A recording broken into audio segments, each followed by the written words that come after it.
ಅಯ್ಯೋ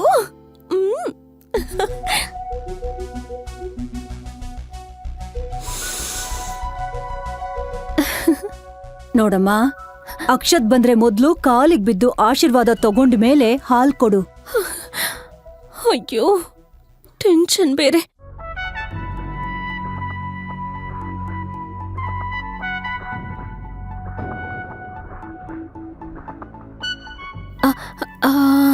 ಅವ್ರು ಬರ್ತಿದ್ದ ಹಾಗೆ ಕಾಲಿ ನಮಸ್ಕಾರ ಮಾಡಬೇಕು.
ಈ ಹಾಲ್ ಚೊಂಬಿನ ತರಾನೆ ಕುಳ್ಳುಗೆ ದುಂಡುಗೆ ದಪ್ಪಗಿದ್ಯಾ.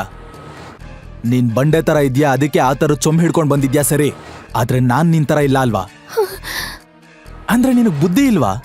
ಮನುಷ್ಯನಾದವನ್ ಯಾರಾದ್ರೂ ಅಷ್ಟೊಂದ್ ಹಾಲ್ ಕುಡಿತಾನ? ಅಷ್ಟಕ್ಕೂ ನಿನ್ನಲ್ಲ ನಮ್ಮ ಅಪ್ಪನ್ಗೆ ಹೇಳ್ಬೇಕು. ನಿನ್ನಲ್ಲಿ ಅದೇನ್ ನೋಡುದ್ನೋ ಏನೋ, ನನ್ಗಿಷ್ಟ ಇಲ್ಲ ಅಂತ ಹೇಳಿದ್ರು ನಿನ್ನಂತ ಬಂಡೆ ಕಲ್ನ ನನ್ ಗಂಟು ಹಾಕ್ತಾ. ಈ ಮದ್ವೆನ ನಾನು ಒಪ್ಕೊಳ್ಳೋದಿಲ್ಲ. ಒಂದು ಕ್ಷಣನೂ ನಾನ್ ನಿನ್ ಜೊತೆ ಇರಲ್ಲ. ನನ್ ಮುಖದ್ಮೇಲೆ ಮೀಸೆ ಬಂದಾಗಿಂದ ನಾನ್ ಫಸ್ಟ್ ನೈಟ್ ಬಗ್ಗೆ ಎಷ್ಟೋ ಪ್ಲಾನ್ ಹಾಕೊಂಡಿದ್ದೆ. ಎಷ್ಟು ಬ್ಯೂಟಿಫುಲ್ ಆಗಿ ಮೆಮೊರಬಲ್ ಆಗಿರುತ್ತೆ ಅನ್ಕೊಂಡಿದ್ದೆ. ಆದ್ರೆ ಹೀಗೆ ಜುರಾಸಿ ಪಾರ್ಕ್ ತರ ಭಯಂಕರವಾಗಿರುತ್ತೆ ಅಂತ ಅನ್ಕೊಂಡಿರ್ಲಿಲ್ಲ. ನಿನ್ನ ನೋಡ್ತಾ ಇದ್ರೇನೆ ಮೈಯಲ್ಲೆಲ್ಲ ಕಂಬಳಿ ಹುಳ ಓಡಾಡ್ದಂಗಾಗತ್ತೆ.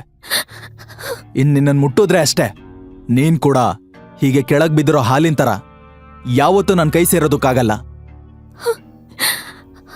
So better stay away from me fatty. Akshat Akshat Akshat Akshat. ನನ್ನ ಹೆಸರು ಐರಾ. ನನ್ನಮ್ಮ ತೀರ್ಕೊಂಡಾಗ ನಂಗಿನ್ನೂ 7 ವರ್ಷ. ನಮ್ಮಮ್ಮ ತೀರ್ಕೊಂಡು ಸ್ವಲ್ಪ ದಿನಕ್ಕೆ ಅಪ್ಪ ಇನ್ನೊಂದು ಮದ್ವೆ ಆಗಿ ಚಿಕ್ಕಮ್ಮನ ಕರ್ಕೊಂಡ್ ಮನೆಗ್ ಬಂದಿದ್ರು. ಇದಿನ್ಮೇಲಿಂದ ನಿನ್ ಮನೆ ಅಲ್ಲ. ನನ್ ಪರ್ಮಿಷನ್ ಇಲ್ದೆ ಇನ್ನೊಂದ್ಸಾರಿ ಈ ರೂಮ್ ಒಳಗ್ ಬಂದ್ರೆ ಕಾಲ್ ಮುರಿತೀನಿ.